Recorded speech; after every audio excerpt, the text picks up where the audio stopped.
Hello, good afternoon, everybody, and thank you very much for joining us in this webinar with Patrick Rondeau, Union Advisor on Environment and Just Transition from the Federation of Workers of Quebec. Merci de nous avoir rejoints dans ce webinaire. C'est pour Just Transition Environment et la Fédération Québec. Nous vous remercions beaucoup de nous avoir rejoints. Assurez-vous de choisir la langue de votre son. Sélectionnez la langue de votre choix et gardez toujours votre micro éteint, à moins que ce soit votre temps de poser des questions ou faire un commentaire. Alors, nous allons aller en Égypte maintenant. Là, on parle de défis et stratégies. Which is one of the many online activities we have organized for the French course Just and Green Labor Psychological Question. Nous allons alors aller à nos... En fait, c'est une problématique psychologique. Alors, Patrick, dites-nous comment ce COP est différent de l'autre. Alors, qu'est-ce qui est ici en jeu? Ça fait grandement plaisir d'être avec vous aujourd'hui.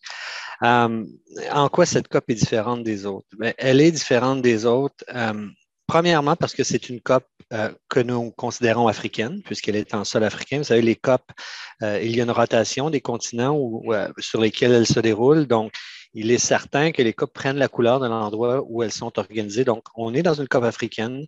C'est une COP qui arrive aussi après la fin ou en somme toute la fin des négociations du guide de mise en œuvre de l'accord de Paris.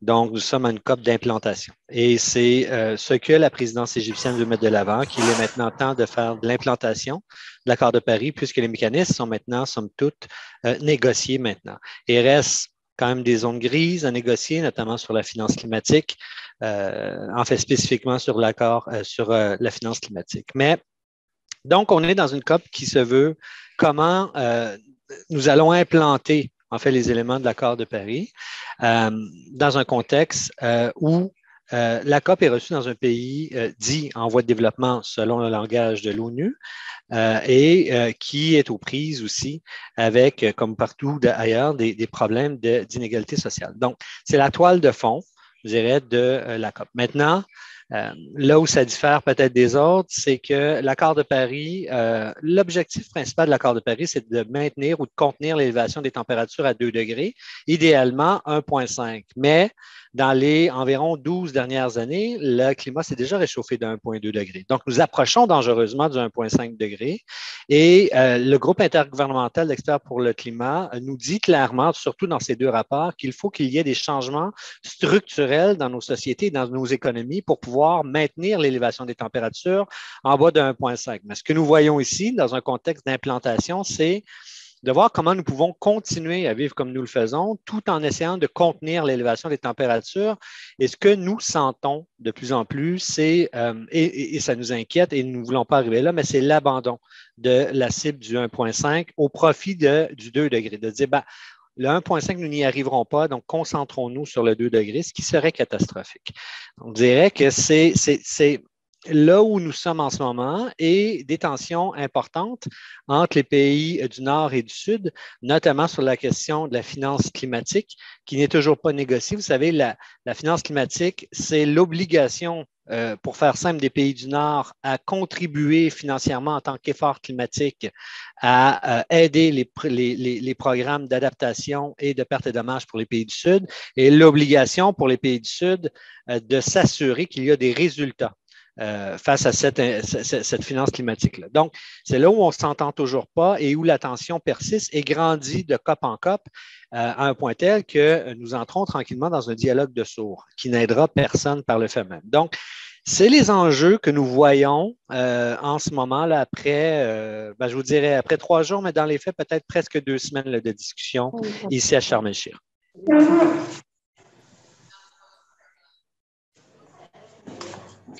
Thank you very much, Patrick, for that. Merci beaucoup, Patrick, pour cela.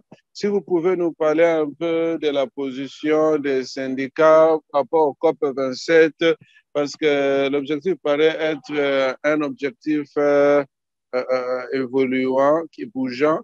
ça devient de moins en moins ambitieux. Alors, quelle est la position des syndicats sur ça? Quels sont les défis pour les syndicats?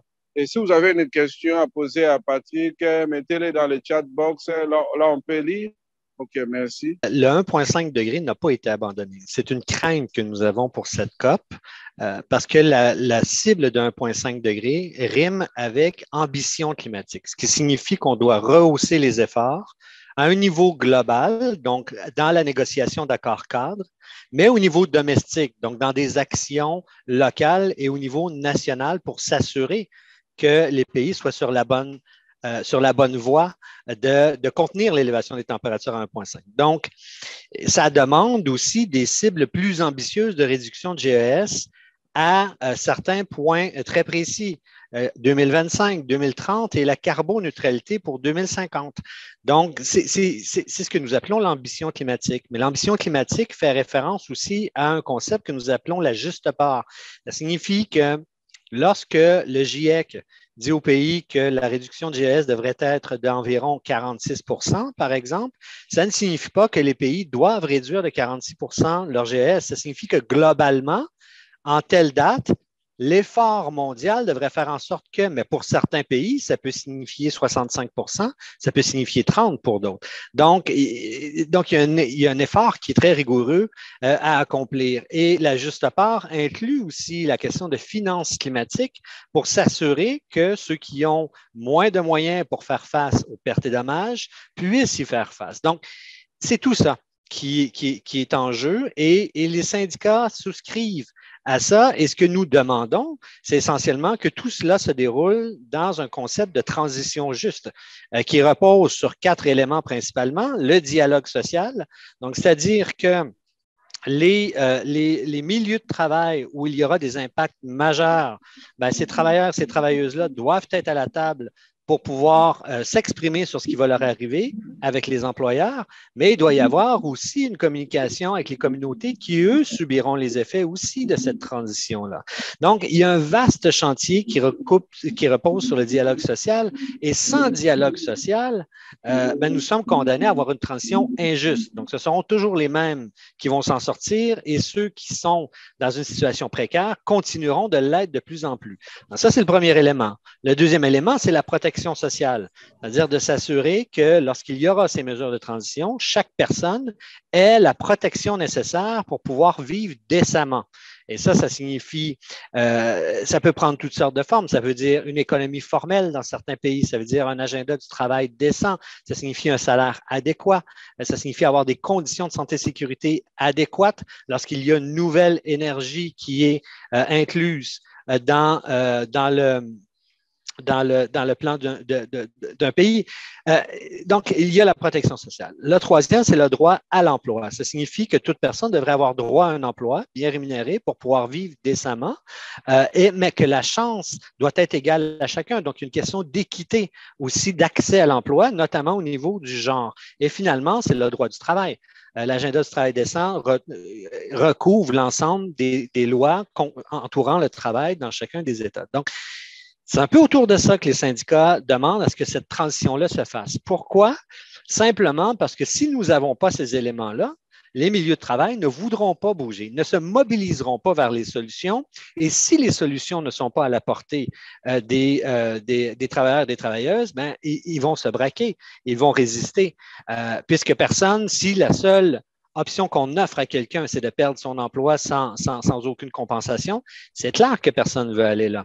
Donc, il faut pouvoir mobiliser ces milieux de travail-là, ainsi que leur communauté, parce que ces travailleurs, ces travailleuses-là sont aussi des personnes, sont des citoyens, et ils font partie entière de leur communauté. Donc, c'est tout ça que nous amenons à la COP depuis maintenant plusieurs années. Maintenant, la difficulté principale que nous avons, c'est que le temps file.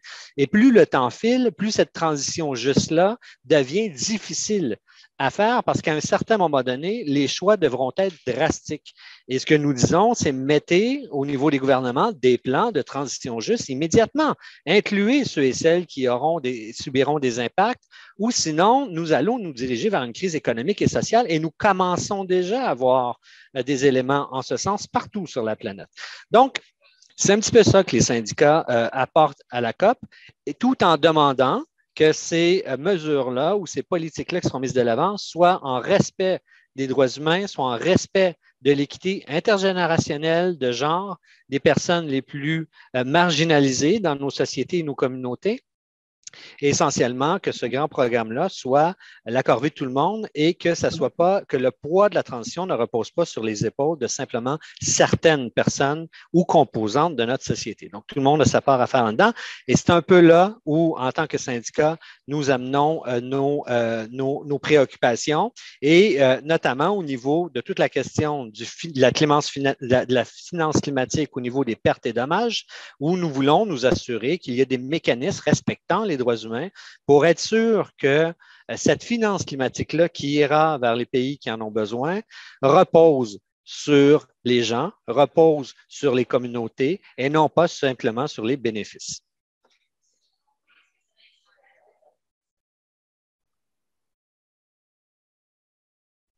Merci beaucoup, Patrick, pour ce qui se passe. Oui, nous sommes maintenant prêts à recevoir les questions. Y a-t-il quelqu'un qui veut poser une question à Patrick? Nous avons vraiment besoin d'utiliser ce temps. Nous ferons ici seulement pour 15 minutes. On a moins de 15 minutes pour aller vers les négociations. Si quelqu'un a une question, alors vous allez soit lever votre main ou encore écrire dans la boîte à conversation, dans le chat. Anybody have a question? Yes, Nicholas. Do you want to take the floor? Oui, Nicolas, si vous voulez poser la question. There. Okay. So while we give Nicholas a chance. Okay. Nous donnons à Nicolas la chance you tell us de poser la question. S'il vous plaît, dites-nous, qui sont les alliés en termes de gouvernance dans les négociations? Chacun a sa part de faute, chacun a sa part de vérité. Il est sûr que les pays où nous retrouvons moins la question des droits humains, c'est plus difficile d'apporter des questions d'équité et de dialogue social et de mobiliser les populations. Ça, c'est clair. Ça, c'est la première des choses. La deuxième des choses, les pays qui reposent sur une production d'hydrocarbures, que ce soit du pétrole ou du gaz naturel, c'est difficile. Parce que ce qu'on demande à ces pays, c'est de laisser tomber leur économie principale. Donc, il est certain qu'ils vont tenter de résister à ces mesures-là. Et ce que nous voyons de façon très générale, c'est cette incapacité, malgré la situation actuelle et l'aggravation des températures, de vouloir changer, d'avoir même une volonté d'ouvrir le dialogue sur notre système économique. À ce niveau-là, ce que l'on voit surtout, c'est comment peut-on introduire de nouvelles technologies par la capture, par exemple, de carbone ou bien par l'introduction d'hydrogène pour continuer à faire comme nous le faisons. Et il y a une grave difficulté à ce niveau-là. Et vous savez, pour nous, la transition, ce n'est pas de partir simplement de se déplacer de A et B sans rien transformer entre les deux. Ça signifie partir de A à B et se transformer entre les deux. C'est la définition même de la transition. Et malheureusement, ce n'est pas ce qu'on voit. Et ça, il y a une réticence très forte de l'ensemble des pays qui utilisent du temps qu'ils n'ont plus dans les négociations puisque le climat se réchauffe et nous sommes réellement entrés en urgence climatique et on peut le voir. Les catastrophes naturelles sont à un niveau inégalé et ça ne sera pas mieux. Ça va continuer à se produire. Donc à ce niveau-là, je vous dirais qu'il n'y a pas de réponse simple, mais je vous dirais que ce sont les éléments plutôt qui font en sorte de bloquer les négociations et l'avancement des négociations.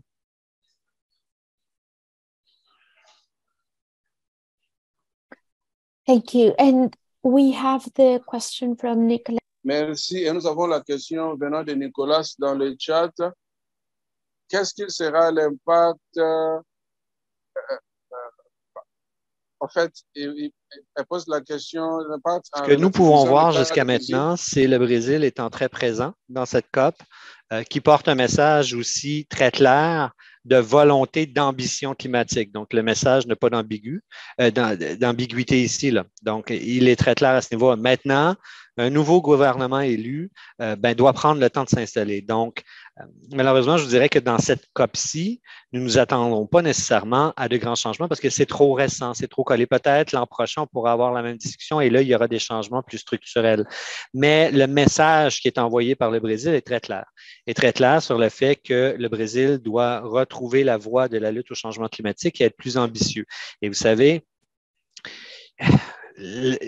le Brésil est un pays compliqué. C'est un pays pétrolier. C'est un pays aussi qui couvre sur une partie de son territoire l'un des plus grands poumons de la Terre, qui est l'Amazonie, qui est déforesté en ce moment pour des questions d'agriculture, pour des questions économiques.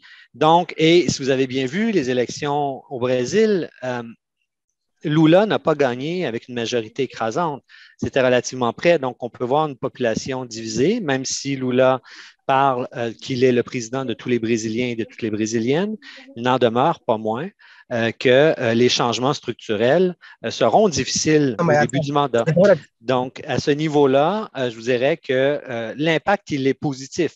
Parce que tout comme les États-Unis, quand Joe Biden a été élu, cela a amené un souffle à la COP, étant donné que les États-Unis étaient de retour. Ça a été le cas avec le Canada en 2015, lorsque le premier ministre Harper a été battu aussi et qu'il y avait un nouveau gouvernement en place. Donc, ça amène un nouveau souffle. C'est indéniable. Maintenant, pour des changements structurels, nous devrons attendre, j'ai l'impression, à la prochaine COP.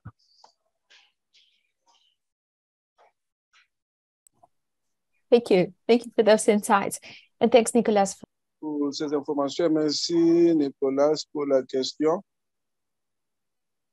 Est-ce que quelqu'un veut poser une question à Patrick? Je vois aucune main levée.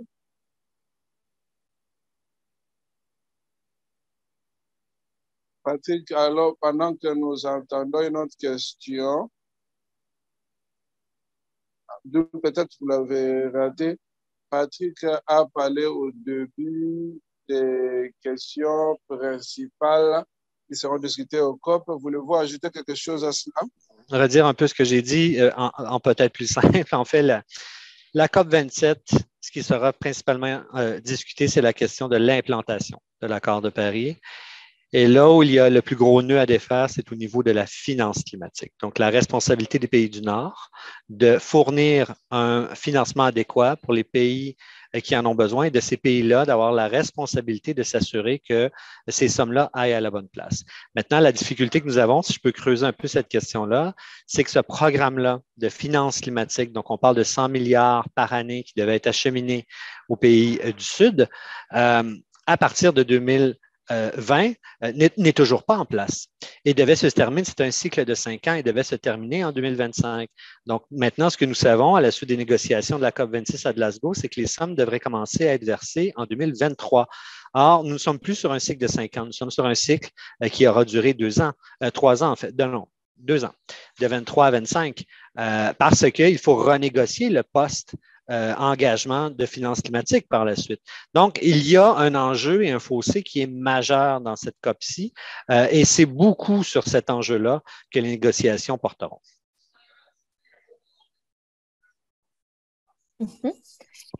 Thank you. And there is a question in... Merci. Et il y a une question dans le chat qui est en français. Je ne sais pas si Patrick, vous pouvez lire la question. Read it. Okay. Oui, je peux la lire. C'est une excellente question. En fait, je vous dirais, ce n'est pas si tant la question de la désinformation parce que ça se passe à un niveau national, plus qu'à un niveau global. Vous savez, les médias, tout dépendant du pays en place, il va y avoir de la désinformation qui vont alimenter les climato-sceptiques et un certain populisme, comme nous le voyons aux États-Unis malheureusement, comme nous l'avons vu en discutant tantôt au Brésil, comme nous l'avons vu en France avec les Gilets jaunes par le fait même. Donc, c'est quelque chose qui existe. Et qui existe parce que certaines personnes ou des populations entières se sont senties délaissées dans les dernières années par les élites au pouvoir et ne se reconnaissent plus dans le discours et c'est leur voie de s'exprimer. Donc ça, c'est extrêmement difficile quand on arrive à un niveau de changement climatique et c'est encore plus difficile parce que, comme je le disais tantôt, les rapports du GIEC demandent une transformation structurelle de nos sociétés. Donc, ça signifie comment nous vivons, notre économie, ce que nous consommons, ce que nous produisons. Ce n'est pas une petite affaire, donc c'est immense, mais ces changements d'habitude-là, si on les apporte de façon brutale, les gens vont résister, ne comprendront pas et ça va nourrir cette frange qui résiste. Donc, ça, c'est extrêmement difficile. Et plus nous attendons à avoir des mesures et cette discussion-là ou ce dialogue-là avec l'ensemble des populations, bien, plus le réveil sera dur. Et entre-temps, bien, les catastrophes naturelles continuent de se multiplier. Donc, c'est un peu la situation actuelle dans laquelle on est et la question de la désinformation est liée à tout ça. Maintenant, c'est plus ou moins relié à la question, mais ça me permet de discuter d'un autre enjeu qu'il y a ici à la COP, c'est la question des conflits d'intérêts. C'est-à-dire que sous la Convention cadre de l'ONU sur les changements climatiques, il n'y a aucune définition de conflit d'intérêts. Donc, c'est quelque chose dans le langage de la Convention cadre qui n'existe pas. Donc, ce qui fait que n'importe quelle organisation, notamment du secteur privé, peut venir à la COP s'il trouve des accréditations et faire un travail pour ralentir, voire bloquer les négociations. De COP en COP, nous sentons une pression de plus en plus forte de la part du secteur privé pour ralentir les négociations, pour pouvoir continuer à produire comme ils le font en ce moment, notamment au niveau des hydrocarbures, sans pouvoir accéder à une question de transition juste pour les travailleurs et les travailleuses de ce secteur-là. Donc, ce qui est demandé par les circonscriptions de la Convention cadre, c'est-à-dire, quand je parle de circonscriptions, ce sont des représentativités de la société civile reconnues par la Convention cadre de l'ONU, comme par exemple les syndicats, les femmes, les jeunes, les autochtones et ainsi de suite. Nous demandons clairement à ce qu'il y ait une définition des conflits d'intérêts et une fois que nous aurons cette définition-là, qu'il y ait des mécanismes pour prévenir les conflits d'intérêts. Maintenant qu'on s'entende bien, nous ne disons pas que le secteur privé ou le monde des affaires doit être expulsé ou ne puisse pas participer au COP. Il y a des bénéfices à ce qu'ils soient présents parce qu'ils sont obligés de se commettre lors des discussions. Ce que nous disons, c'est que si des entités se présentent à la COP dans le seul but de ralentir les négociations et de faire des bénéfices au niveau privé, ils ne devraient pas avoir leur place ici. Nous devrions avoir des mécanismes pour nous prévenir de cela.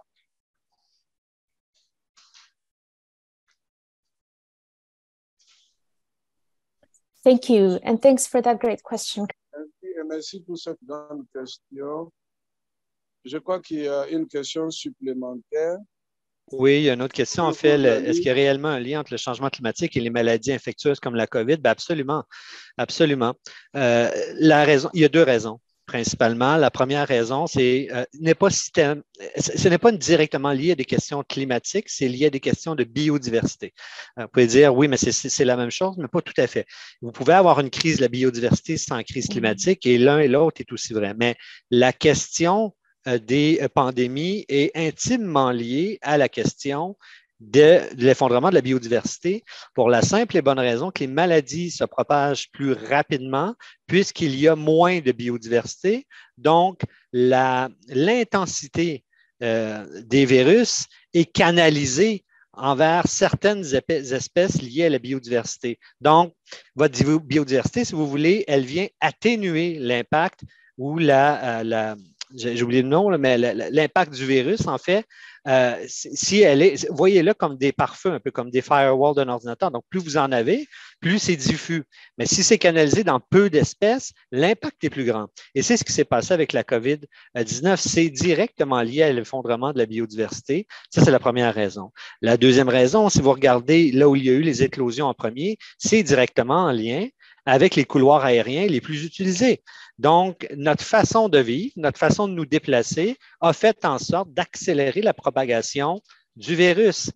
Et on termine avec la question des inégalités sociales, où on a vu, encore une fois, et ça, vous pouvez faire le lien avec la finance climatique, où les pays du Nord se sont pourvus de vaccins très rapidement du moment où ils ont été disponibles pour assurer la sécurité de leur population au détriment des pays du Sud dont certains n'ont toujours pas de vaccination et la désinformation est embarquée pour prévenir la vaccination. Donc, tout ça est lié. C'est un schème qui existe autant dans la crise climatique et c'est un bon parallèle à faire à ce niveau-là, mais oui, les questions sont tous reliées ensemble.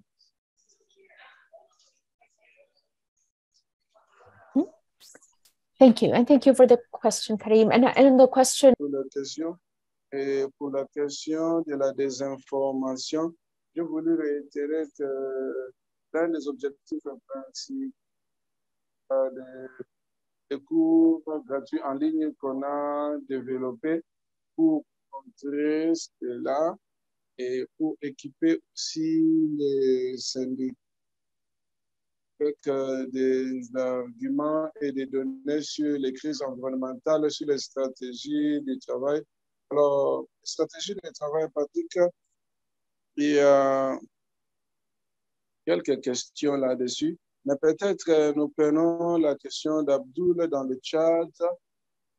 Alors, il dit, il travaille pour une économie verte, alors il veut savoir s'il y a quelque chose en rapport avec l'économie verte. Qu'est-ce que vous dites là-dessus, Patrick? Parce que je crois que c'est la question d'Abdoul. Absolument. Et c'est le problème principal. Et nous savons que c'est la cause de la crise climatique directement.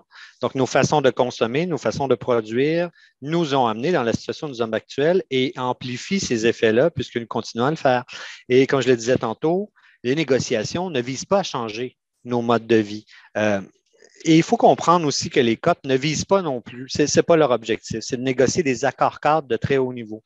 Maintenant, ça serait au niveau domestique des pays d'adopter des mesures pour pouvoir atténuer le réchauffement climatique en changeant en profondeur, de façon structurelle, leur façon de vivre.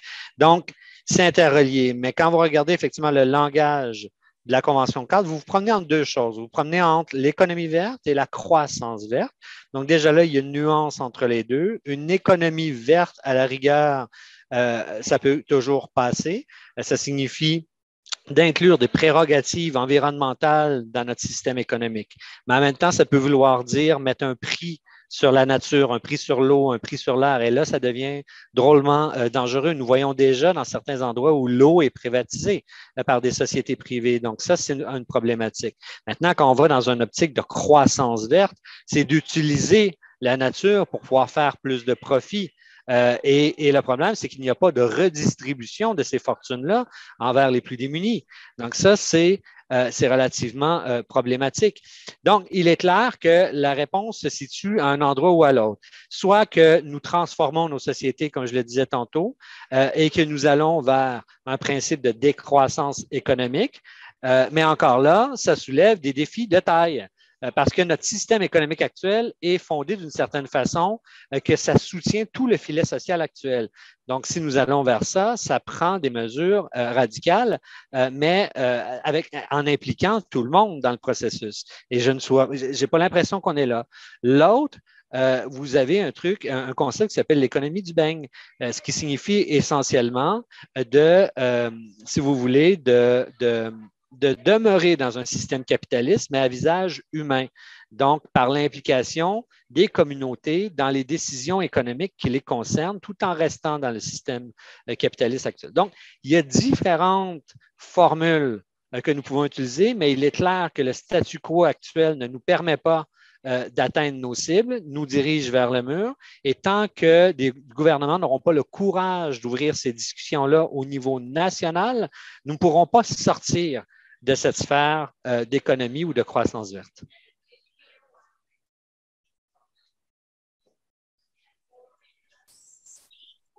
Thank you.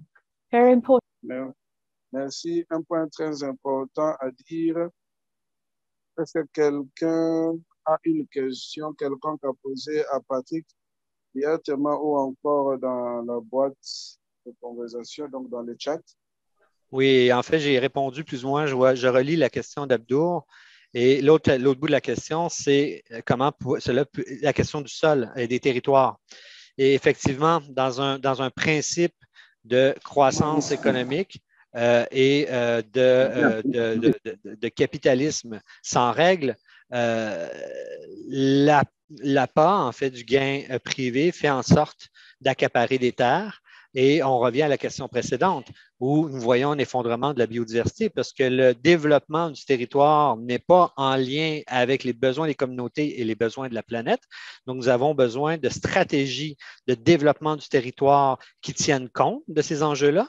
Et l'autre, pour des questions de biodiversité.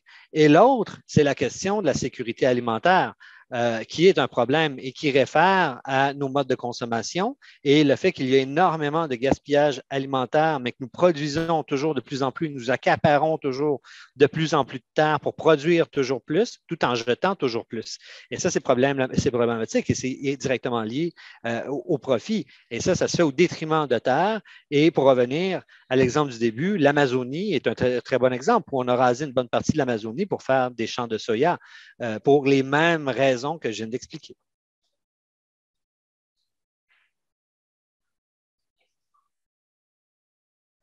Thank you, Patrick. Merci, Patrick. Pendant qu'on attend quelqu'un d'autre peut-être de poser la question, juste pour revenir à la question de stratégie et de unions, nous comprenons très bien de parler donc que le gouvernement puisse soutenir les unions, les syndicats. Qu'en est-il d'autres organisations, y compris celles qui sont déjà présentes à la COP 27? Pouvez-vous nous dire quelle est la direction qu'ils sont en train de prendre? Ce que tu demandes, c'est la relation entre les groupes syndicaux et les autres groupes de la société civile?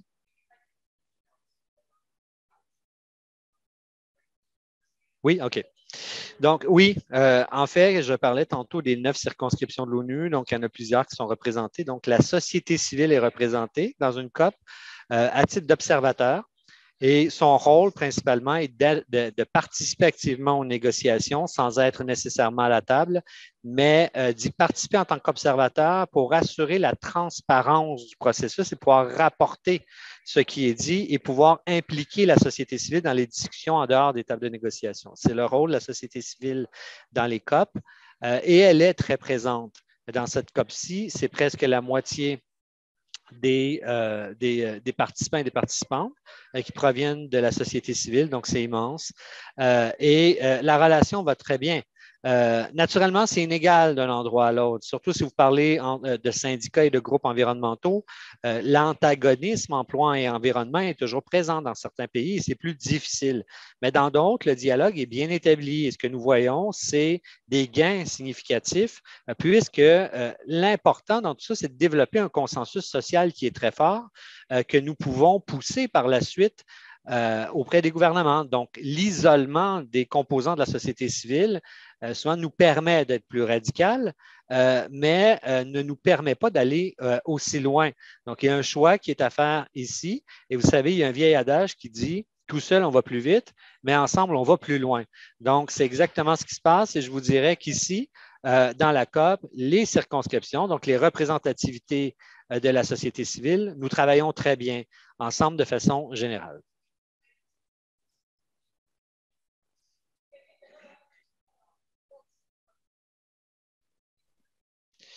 Thank you very much. Merci beaucoup. Je pense les commentaires de Nocha, c'est juste un commentaire. Nous avons un commentaire de Marjorie. Donc, quelle est donc l'importance de ces concepts pour l'Afrique et où sommes-nous? Quel est le progrès à partir de COP 26? Il y avait une question de Nucha là-dedans, mais je ne peux pas répondre à ça. Je ne suis pas familier, malheureusement. J'essaie de couvrir le plus largement possible, mais malheureusement, j'aurais à m'informer là-dessus en toute transparence. Sur l'autre question de Marjorie, le concept de transition juste, encore une fois, si on le décortique au niveau de l'Afrique, ça signifie dans un premier temps, encore une fois, le dialogue social. Donc, ça signifie une façon pour les organisations de la société civile, notamment les syndicats et les travailleuses organisées sous forme de syndicats, d'avoir le droit de s'exprimer librement et que les options qu'on leur donne soient selon un éclairage de façon éclairée. Donc, ça signifie pour eux, pour certains pays de l'Afrique, d'avoir le droit de s'exprimer à ce niveau-là. Donc, c'est ce que nous entendons au niveau. Il y a un micro qui est ouvert, je crois. J'entends de la musique. Voilà, c'est parti, merci. Donc, ça, c'est la première des choses. Donc, il y a ce droit-là de s'exprimer qui est lié beaucoup aux droits humains. Donc, la question du dialogue social. La deuxième, c'est la question de la protection sociale. Ce que nos collègues africains, des fois, nous disent, c'est que, vous savez, par exemple, moi, je viens du Canada. Donc, pour nous, quand on parle de protection sociale, ça signifie d'avoir des mesures d'assurance-emploi pour ceux qui perdront leur emploi, un pont jusqu'à la retraite et un retour, des incitatifs de retour aux études, etc. Pour d'autres, ce qu'on entend des fois, c'est simplement d'avoir un travail décent dans une économie formelle. Donc, ça signifie dans ce cas-là que la création des emplois qui seront faits notamment dans le secteur des énergies renouvelables, soit à l'intérieur d'une économie formelle avec des salaires décents et que les gens soient protégés. Donc, c'est un peu à ce niveau-là qu'on voit peut-être une différence entre les pays de l'Afrique et les autres, mais c'est supporté par les autres syndicats, par le FMM. Nous sommes tout à fait conscients de cette situation-là et nous appuyons fortement nos collègues de l'Afrique. Il va de soi. Est-ce qu'il y a eu des progrès depuis la COP26 à Glasgow? Je dirais oui. Et je vous dirais, même je dirais plus loin que ça, je partirais jusqu'en 2015. 2015 a été l'année où les syndicats ont apporter le concept de transition juste dans les négociations de la COP, notamment la COP 21, pour pouvoir inclure la définition de transition juste dans l'accord de Paris. Et le mieux que nous avons pu faire, c'est le faire atterrir dans le préambule de l'accord de Paris. Et à cette époque-là, personne ne parlait de transition juste, ni avec les syndicats principalement. Maintenant, 7 ans plus tard, la plupart des side events ici, des événements qui sont organisés parle de transition juste. Il y a carrément un pavillon sur la transition juste. C'est transversal dans l'ensemble des négociations. Donc, c'est présent. C'est fort présent. Donc, il y a des gains importants. Maintenant, la difficulté, le danger que nous avons, c'est l'interprétation et la définition que nous faisons de la transition juste. La définition que les syndicats se font de la transition juste provient des principes directeurs de l'Organisation internationale du travail qui tourne autour de l'agenda du travail décent et c'est ça que vous retrouvez dans l'accord de Paris. Maintenant, à travers les négociations et les articles et le guide de mise en œuvre de l'accord de Paris, la transition juste a été définie à travers les négociations pour faire référence à ces principes directeurs. Donc, encore une fois, autour du dialogue social, protection sociale, droit du travail et droit à l'emploi. Donc, c'est autour de ça que ça tourne. Maintenant, nous sommes dans une COP sur l'implantation et ce que nous entendons, notamment de la présidence égyptienne, c'est que la transition juste est importante dans cette négociation-là et on veut voir des résultats dans la décision finale. Or, on est à droit de se demander quelle transition juste lorsque, pour certains pays qui demandent une transition juste, nous savons qu'il n'y a pas de processus de dialogue social et même que le dialogue social est difficile, voire impossible. Donc, à ce moment-là, ça redevient simplement une tokenisation, donc une façon d'utiliser un concept pour demander, en fait, au niveau de la finance climatique, mais sans condition. Et la condition à la finance climatique pour nous, dans un concept de transition juste, c'est les éléments que j'ai nommés précédemment. Pour d'autres, la transition juste signifie l'inclusion de nouvelles technologies comme la capture de carbone ou l'introduction de l'hydrogène et qu'il y ait un financement. Or, pour nous, ce n'est pas de la transition juste, c'est de la transition énergétique. Maintenant, la transition juste serait de s'occuper des travailleurs et des travailleuses qui sont dans des secteurs autres, comme par exemple dans le secteur des hydrocarbures, dans le ciment, dans l'acier, et de s'assurer que la transition de ces travailleurs et de ces travailleuses-là se fasse avec leur participation et qu'on tienne compte de l'inclusion de nouvelles technologies, mais que ça ne soit pas le point principal en soi. Donc, je vous dirais que oui, il y a eu depuis 7 ans une progression du concept de transition juste, mais maintenant, il faut s'assurer que nous ne perdions pas de vue la définition même qui a été portée depuis 7 ans.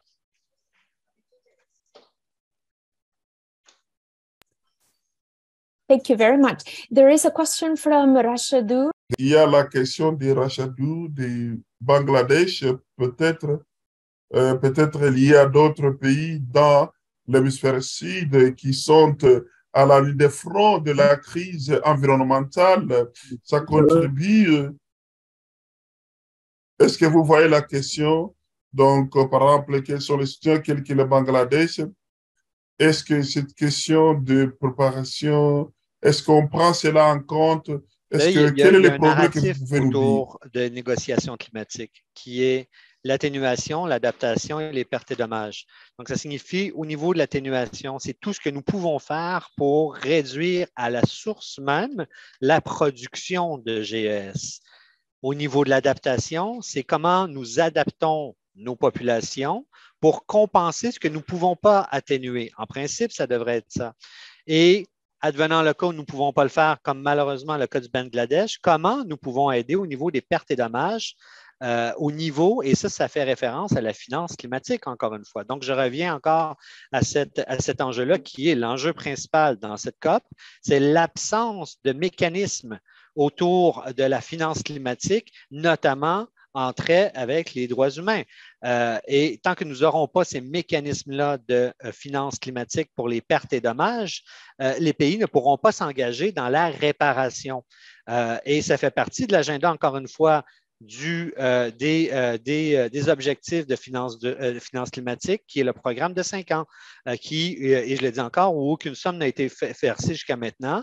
Ça devrait commencer l'an prochain, mais qui devrait se terminer en 2025. Donc, tout est autour de ça et les pays ont une responsabilité de part et d'autre de régler le plus rapidement possible les négociations autour de la finance climatique pour pouvoir débloquer cet enjeu-là et par le fait même atténuer nos gaz à effet de serre, voire les éliminer, adapter nos populations, nos systèmes et compenser pour ce que nous ne pouvons pas atténuer et parvenir en aide financière pour les pertes et dommages de ceux qui malheureusement subissent les effets en ce moment.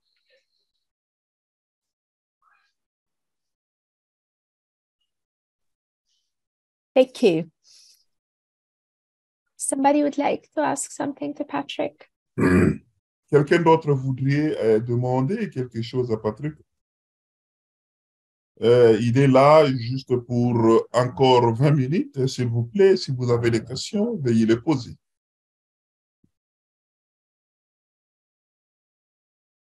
Patrick, pendant que les gens pensent de la question, qu'est-ce qui va passer? Comment se déroulent ces négociations?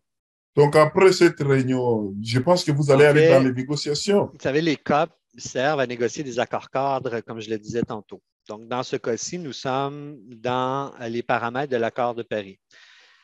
Donc, on négocie des protocoles ou des accords. Avant ça, c'était le protocole de Kyoto et ainsi de suite, et d'autres ententes bilatérales.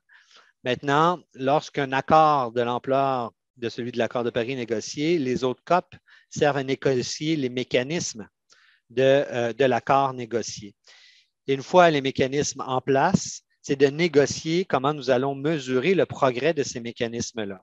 Et ensuite, jusqu'à la fin de l'accord ou du protocole et en négocier un autre par la suite. Donc, c'est un peu là où nous en sommes. Donc, je vous dirais que les négociations climatiques, c'est très vaste. Vous avez possiblement, durant cette COP-ci, au moins une quinzaine de sujets sur lesquels les gens négocient.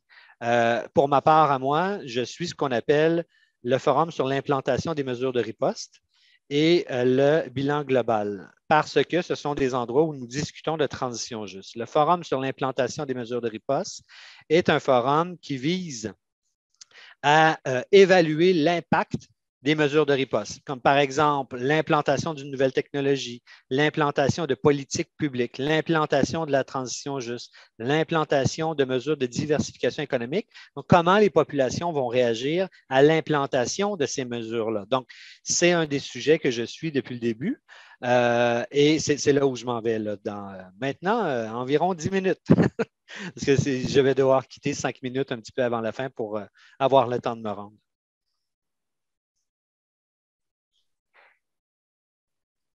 Of course, yes, thank you. Oui, merci. Y a-t-il quelqu'un qui voudrait dire quelque chose là? Mais parce qu'il nous reste 10 minutes, Patrick, peut-être, vous avez déjà vu les commentaires.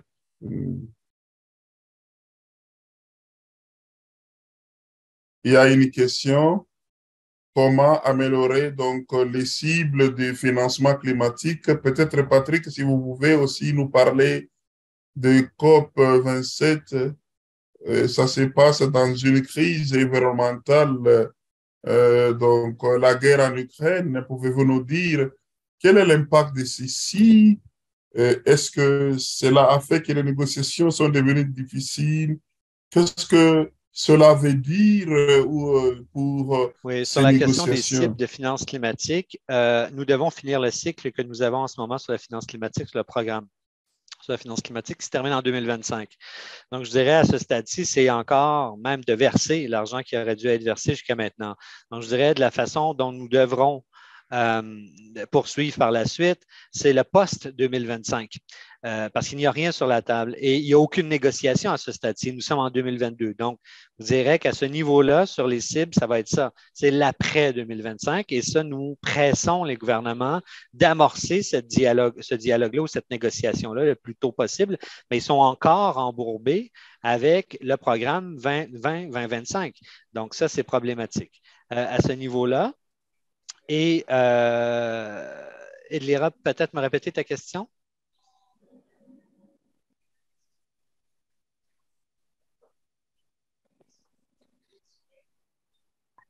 Oh, the question on what's the impact? La question, quel est l'impact de la crise énergétique oui, mais ça a un grand dans les impact. négociations On l'a courantes? vu. En fait, vous savez, les COP sont sur une base annuelle, mais les COP sont c'est un moment d'expression. Ce n'est pas le moment d'action. Le moment d'action, c'est tout au long de l'année. Moi, je suis les négociations à longueur d'année. Vous avez deux moments forts. Donc, vous avez au mois de juin une session de ce que nous appelons les organes subsidiaires. Donc, au mois de juin, la Convention cadre de l'ONU se réunit pour faire avancer les négociations et vous avez la COP qui, elle, est décisionnelle où les ministres viennent pour négocier les ententes. À la session de juin, je vous dirais que quand nous étions à la COP 26 l'an passé, nous étions sur la bonne voie de traiter de la question des hydrocarbures. Et il y avait d'ailleurs l'inclusion pour la première fois dans l'histoire des COP de références sur le désinvestissement dans les hydrocarbures à même le pacte pour Glasgow. Donc, on se dit, on est sur la bonne voie.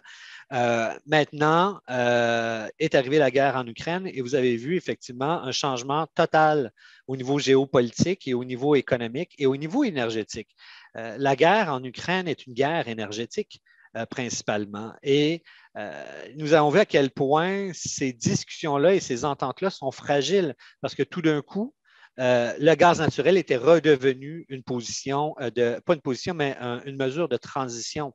Or, il y a quelques mois avant, quand nous étions à la COP 26, de plus en plus de pays disaient ouvertement le gaz naturel n'est pas une mesure de transition. Nous devons aller vers des mesures renouvelables, des énergies renouvelables, vers l'hydrogène vert, vers la géothermie, l'éolien, l'hydroélectricité, etc. Donc, ça a changé complètement. Et quand j'étais à la session de juin passé, le discours a radicalement changé.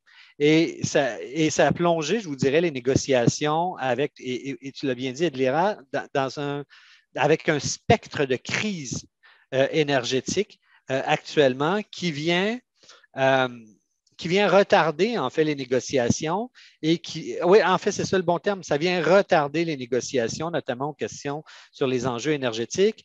Et nous sommes plusieurs à pousser au niveau de la société civile pour voir atterrir dans la décision finale de la COP 27 d'autres éléments sur la question des hydrocarbures, mais nous ne sommes pas sûrs de pouvoir y arriver du tout à cause de la situation actuelle. Et ça serait une catastrophe si nous reculions en ce moment-ci, à la fin de la COP 27, sur ce que nous avons réussi à acquérir à la COP 26. Donc, c'est un enjeu important pour cette COP-ci et on y travaille. On y travaille du mieux qu'on peut. Thank you, Patrick. Perhaps there is a... Merci, Patrick. Peut-être il y a une dernière question d'Abdoul. Quel serait votre conseil la plupart de nos participants sont des activistes syndicalistes, sont des syndicalistes. Quels peuvent être vos... d'être prudent dans un premier temps. On sait que la question d'être un militant syndical, certains ont le privilège de le faire ouvertement, d'autres non. C'est un enjeu et c'est désolant. Donc, je dirais la première chose, c'est d'être prudent. C'est la première des choses. La deuxième des choses, c'est de s'assurer que les solutions sont à la portée des gens pour qui nous vous ont aidés. Et vous savez, il y a quelque chose qu'on dit souvent dans les COP, c'est « nothing about us without us ». Ça signifie que il faut être sûr que les décisions qui sont prises pour les travailleurs ne soient pas prises pour les travailleurs, mais avec les travailleurs. La nuance est très importante. Donc, ça signifie d'avoir aussi le courage d'ouvrir le dialogue avec les travailleurs et les travailleuses en tant que syndicat, d'aller voir nos membres, de ne pas avoir peur d'avoir cette conversation-là lorsqu'ils travaillent dans les hydrocarbures et de leur dire, il faut qu'on se parle, il faut que nous planifions une transition et nous avons besoin que tu sois autour de la table. C'est la façon de le faire et par la suite, naturellement, joindre des réseaux internationaux pour voir comment d'autres s'y ont pris, comment ils s'organisent pour y arriver et ultimement travailler au niveau local et essayer de cibler qui sont mes alliés. Et ils peuvent être divers au niveau d'un pays à l'autre, mais d'autres travaillent dans le même sens que nous. Dans certains pays, les groupes environnementaux, ça peut être les nations autochtones, les groupes de genre, les groupes de femmes, etc. Donc, trouvons d'autres personnes qui travaillent dans le même sens que nous et bâtissons des alliances pour dégager un consensus social qui est fort et qui nous permet d'avancer.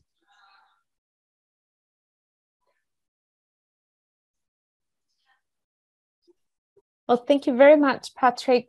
Merci beaucoup, Patrick. Nous sommes aussi d'offrir ces cours en ligne. Ce sont des cours libres pour donner la possibilité d'étudier sur la crise de l'environnement et les possibilités d'apprendre des stratégies appliquées dans les différents pays. De la façon dont le mouvement syndicaliste et d'autres organes ou autres mouvements de la société se réunissent. S'il vous plaît, pour la transformation, suivez ces cours, sentez-vous libre. Entre-temps, Patrick, comme vous l'avez vu dans les commentaires, nous vous remercions beaucoup de votre temps. Nous savons que c'est vraiment, vous êtes trop pris. Et donc, nous vous souhaitons vraiment plein d'énergie dans les négociations et nous attendons avoir des résultats positifs dans ces négociations. Et merci beaucoup une fois de plus. Et merci tout le monde de nous avoir rejoints. Merci beaucoup, Patrick. Au revoir. Au revoir tout le monde. Merci.